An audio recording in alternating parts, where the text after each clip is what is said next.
Okay, so second episode, a seat at the table for all ourselves. Madiha, creator. And Sabah, I'm a certified yoga teacher and breathwork healer. And also my friend of over 20 years. And I'm very, very thank you for coming, especially for this one.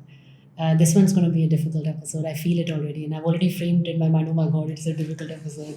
So I was going to put some tissues earlier, but I decided against it. I have my scarf. But I can't imagine having this conversation with anyone but you. I can't imagine having this conversation with anyone but you either. Thank you. You know, when I began again 4 years ago, when I decided to get to know myself better, what I realized was that I had spent the first 38 years of my life eliminating, deleting, trashing versions of myself that I had been. And I thought that for me was progress. That for me was going forward in life. आपने 15 गलत decisions लिए हैं, वो 15 different लोग हैं जिन्होंने गलत decisions लिए। अच्छा, गलत डिसीजंस इज अनदर कॉन्वर्सेशन। कुछ डिसीजंस लिए हैं in the best that we knew how then, और मूविंग फॉरवर्ड का ये मतलब है कि delete them, trash them, eliminate them, and now you become a better version, and now you become a better version. So in my mind, progress looked very much like evolution. First you were an ape, then you became a better ape, then you became a slightly better ape, and then you became human. And then, so that worked for me for a while. Except that about, I think 3 weeks ago, I was sitting and I was meditating. By meditating, I was sitting with myself. And what I imagined was, I felt was my body felt heavy. ऐसे जैसे airports पे होते हैं ना, जब लोगों ने जाना होता है और उनके पास कपड़ों में सूटकेस में कपड़े ख़त्म हो जाते हैं, तो they start wearing a lot of clothes on themselves. My body felt heavy. And I didn't realize where that heaviness was coming from, because usually meditation is my safe space, is my light space. And visually जब मुझे ऐसे, I don't know how to explain it, but मैंने ना ऐसे लगा कि जैसे like जिस तरह फिल्म चल रही होती है ना, तो देन यू स्टैंडिंग हियर, तो ऐसे जैसे एक कपड़ा, दूसरा कपड़ा, तीसरा कपड़ा मेरे सामने आ रहा। अच्छा, वो कपड़े नहीं थे, वो मैं थी. So the angry Madiha, the Madiha who used to do self-harm, the Madiha who was a tyrant at one space in her life, and then also Madiha the victim, also Madiha the abuser, and the Madiha the abused. तो काफ़ी माशाल्लाह मैंने वो कपड़े अपने sir के ऊपर और अपने ऊपर पहने हुए थे. I didn't know what to do with all of those Madihas at that time. So what I decided, and it wasn't a conscious decision, but what I decided was, and the thought was कि जैसे मैं यहाँ बैठी हूँ और ये सारी Madihas मेरे सामने हैं, तो I just, and they were standing there almost unsure because they hadn't been seen in a very long time. So I decided to, like मेरे ज़हन में आया कि जैसे you pulling up a chair and you say, okay, you sit here, you sit here, you sit here, you sit here. तो जब वो Madiha, different वाली मदीहा उस चेयर्स के ऊपर बैठना शुरू हुई ना सबा, तो उसके साथ ना ऐसे लगा जैसे सामने एक दरवाज़ा है और मदीहा आ रही है, like Madiha that I hadn't even acknowledged or looked at for a very, very long time. And then I began to recognize some of them, and some of them I could not recognize. Some of them I could not even, like if you were to ask me, okay, what emotion does that Madiha represent? I don't know. But I know a lot of them, the ones that I did not recognize, were little girls that I had not looked at since discarding them. And apparently, maybe because for whatever reason I hadn't looked at them. But when that tea party began, and I'm the host of that tea party, how it did translate for me was almost as if it was a little, I could see them without being them. And that helped to put a little distance between yourself and all the versions you've been. But what I also realized was how impossible it is to do away with people we've been, and how unhealthy that is, and how it ends up being the baggage that we carry on ourselves.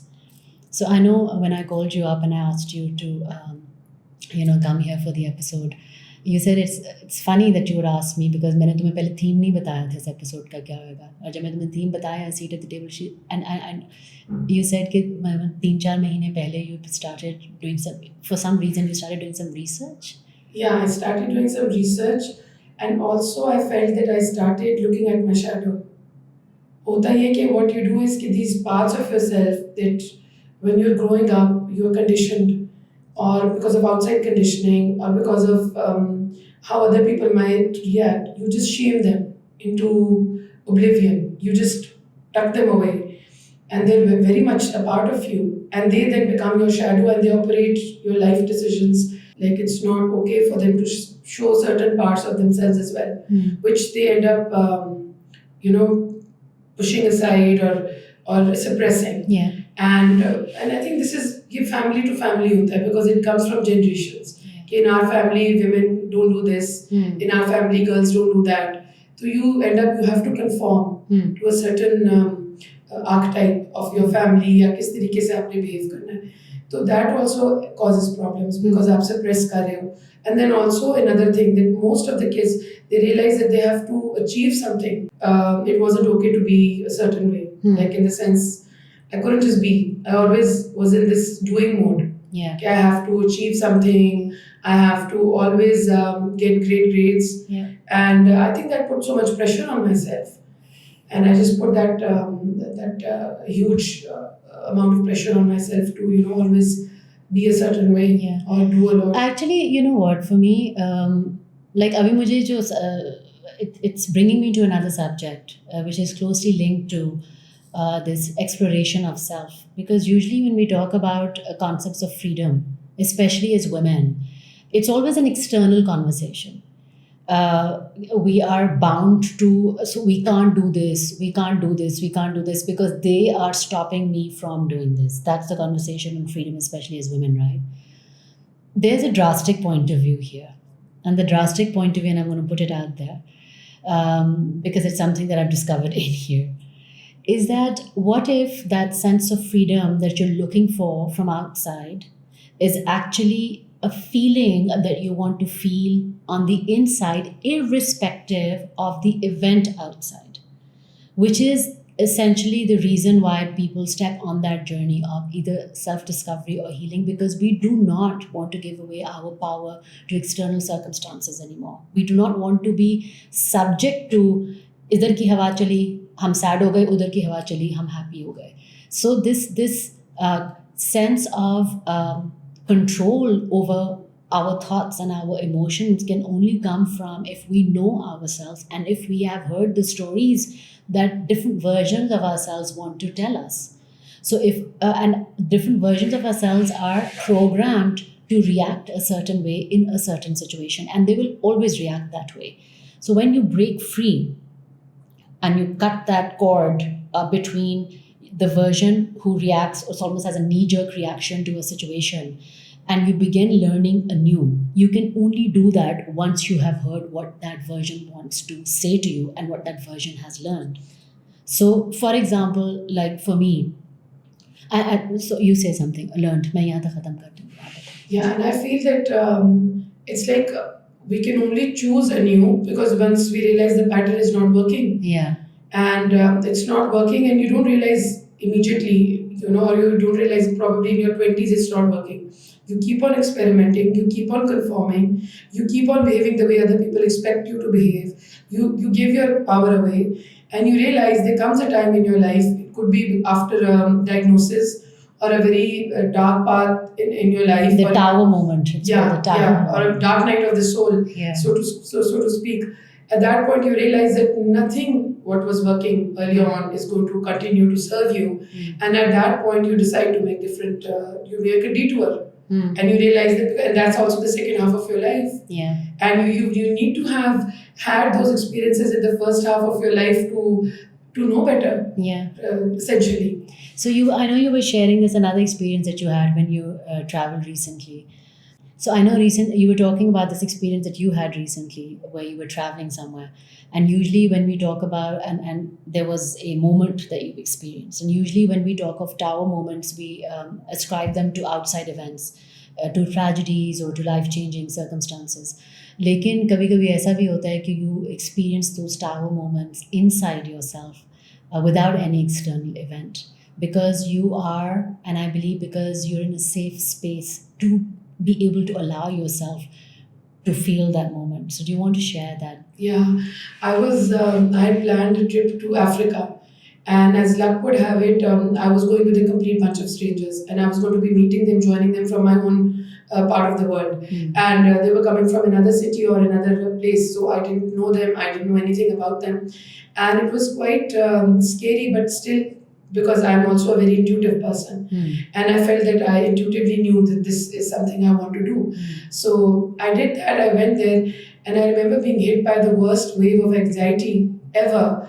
Once I was actually in the middle of, because I was in the middle of nowhere with a bunch of people I did not know, and I was getting really stressed. It was just outside my comfort zone. Yeah. And I remember as I sat in that room, it was a beautiful room. They gave me a beautiful room, and I could hear the waves lapping outside, and I could hear the sea at night. It was a bit, obviously, sea at night is not all that gentle, and I was just alone in that room, obviously, and I was just with myself. And I remember just thinking to myself that what is this anxiety trying to tell me here? And when I just wrote to it, I understood it. It was stemming from a place of fear, a fear of complete uncertainty, and also the fact that I felt comfortable enough to let myself just be. Yeah. I did not have to do something. I was okay the way I was. And I remember writing to myself, and I remember choosing different thoughts. And I remember just telling myself that tomorrow would be a great day and there would be some miracles. Like, I don't know, I was just believing in some magic, because I also, all my childhood and early teens, I've been into all these books that talk about magic, and We have. there's a part of me, and that's something we both have in common, and there's a Yeah. part of me that really believes in magic. Yeah. So, and that point when I was just at this low point in my life, I was just telling myself that tomorrow is going to be great. I didn't know how. And you won't believe it, the very next day, I jumped into the Indian Ocean. I don't know how to swim. I've been scared of water since I was 9. I was about to drown when I was 8 or 9. And I've always been avoiding the water, or just going with a lot of fear and unease. But yet I was able to transcend my fear. And that for me was a bit, that was what courage looked like at that moment. Yeah. That, I was able to do something completely with a bunch of strangers that I have never done, even with my own family. And now, obviously, those people are very good friends. Of course. And we've had those amazing times together. But that was a life-changing experience for So me. I love this part, right? Thank you for sharing this. And I love this part. I recently put that on my story. When was the last time you did something for the first time? And so a very important part of meeting yourself, hearing the story, and what comes next. I think for me that would be the question. अच्छा मैंने आपने से इतने ज़्यादा से मिल लिया, 4 रातें लगा के रो लिया, अपनी जर्नल में बहुत ज़्यादा लिख लिया, and so I finally have met not all of them, but many of them. And now what? What's next? The answer that came to me personally was do things in your everyday life, and don't have to be big things. You don't have to like pack your bags and go to Paris and like take a world tour, or quit your job and like go to the jungle. Not the big things. How can I do something differently in my everyday? Now, why would I want to do that? Is because first of all, I understand that my brain is a storage machine. It really has a limited capacity of storage. That's why it keeps churning out the same. It regurgitates the same experiences and the same reactions to those experiences, right? So how can I teach my mind to expect something new every day? And it's almost as if the same way that you are creating space to meet your older selves, it's very, very important to create space for your newer self to emerge. So in the morning, how I now start my mornings, by intention. What new thing is my day going to bring today? So I feel that our brain is primed for survival. It's a 2 million year old brain, probably even more than that. And it's designed to keep us safe. So if we take huge strides Mm. into the unknown, we're going to come back to square one very soon, Yeah. because that's the way our brain is designed. But if we take those small baby steps into the unknown, into the uncharted territory, that's where the progress is, that's where the goal is. Because very soon you're going to have, when you look back, there's going to be a whole new path that you've carved out for yourself, Yeah. that is so unfamiliar yet familiar, Mm. because you tricked your brain Yes. into letting you do Taught that. your brain. You Yeah. taught your brain. Yeah, you taught your brain, exactly. And that is what courage is also about, I feel. So, You're absolutely. willing to embrace the unknown. हाँ, and that unknown वही वाली बात है कि अगर आप शुरू से अपने, for example, if you wake up in the morning, you say today I'm going to do something different. When you're scrolling through your Insta, which is by the way what happened, I was scrolling through your Insta, and there's a post that a friend of mine had shared, which I otherwise would not have stopped at. But it post looked interesting because it said printmaking course for beginners. And I was like, and उसमें I read the description, उसमें कहीं नहीं लिखा हुआ था कि आपको artist होने की जरूरत है, तो मुझे तो मतलब सीधी लाइन बड़ी मुश्किल से ड्रॉ होती है. But because I had primed myself to do something different and I'd been practicing it in small steps, I signed up for that workshop. And Sabah, I had the most amazing time in that workshop. Not discovering that I was a secret artist, fortunately, not a secret artist. But I picked up a pencil. I drew for the first time. After a very, very long time. I painted, I carved, I did went to the press machine. I created my own tote. And the sense of I bought myself a coffee on the way back home to celebrate the fact that I did something different. And I did that at any other point in time. I would not have stopped even for that post. I would have just gone through the familiar. तो वो वाली चीज़ जो है कि when you prepare, then the opportunity presents itself. And when the opportunity presents itself and you've prepared, you recognize the opportunity. And your only job there is to say yes. No matter what you feel, you don't judge yourself. And I sat on a table of like doodle kar rahe the, African art की inspiration चल रही थी. Like there were these deep, beautiful art pieces. और मैंने Google किया किताबों का stack because it's me. और उसके ऊपर मैंने अपना नाम लिखा. And that was my tote. But the fact that, and I ended up making beautiful friends, of course, the same way, right? Like how you did when you traveled, the same way I ended up making beautiful friends, people who I otherwise would not have met. But it has taught my brain that it's okay to do new things and to do things differently. And the other part of it, I think, before we wrap up the conversation, I want to talk about is how the only way after 42 years I'm re-remembering what it is to do things anew with a sense of curiosity and excitement is because I have lived those 40 years with experiences which have not been favorable but have been beneficial, have been necessary for me. And I feel like I am more real today than I've ever been. If you'd asked me to hold this conversation in front of a camera 2 years ago, I would have run the other way. But the fact that I can sit here and pretend that pretend audience does not exist, I'm calling it a pretend audience on purpose, I pretend that pretend audience doesn't exist, it's my 40 years which have taught me to make different choices. So without those 40 years, today does not exist. So we have to allow them those 40 different, if I were to, if there's one Madhya for each year, we have to allow those 40 Madhyas, those 40 Sabhas to come forward and sit at our table. It's called. I want to add something before you wrap up the conversation with that. I feel like we must engage with curiosity and childlike wonder. Yeah. And because just like you made your foray into art, I My tried. debut. I debuted. I did something. I was thinking I'll sing. It's something that I was told by teachers early on that you shouldn't even try. So for me to actually go ahead and take you learned to sing? Yeah, I took some obviously amateur singing lessons. It's very, very few. And then there was this event at my place, and there were around 200, 250 people, and I just sang with complete unabashed confidence. And I was like, okay, this is what I'm going to do.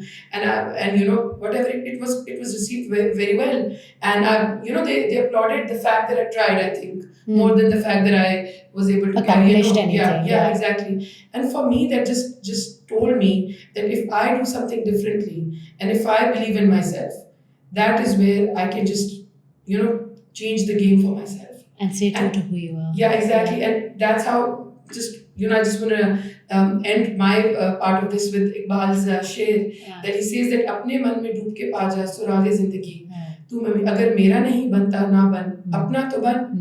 तो हमें at least अपने अंदर deep dive लेके देखना चाहिए कि what are all these parts trying to tell us, and to move towards them with compassion, a place of love, and to create space for them, to understand them, to integrate them. Otherwise, they will always be operating our negative so-called behavior as part of our shadow or subconscious. Yeah. And if we're just able to bring them to the light of awareness, that just completely changes our story.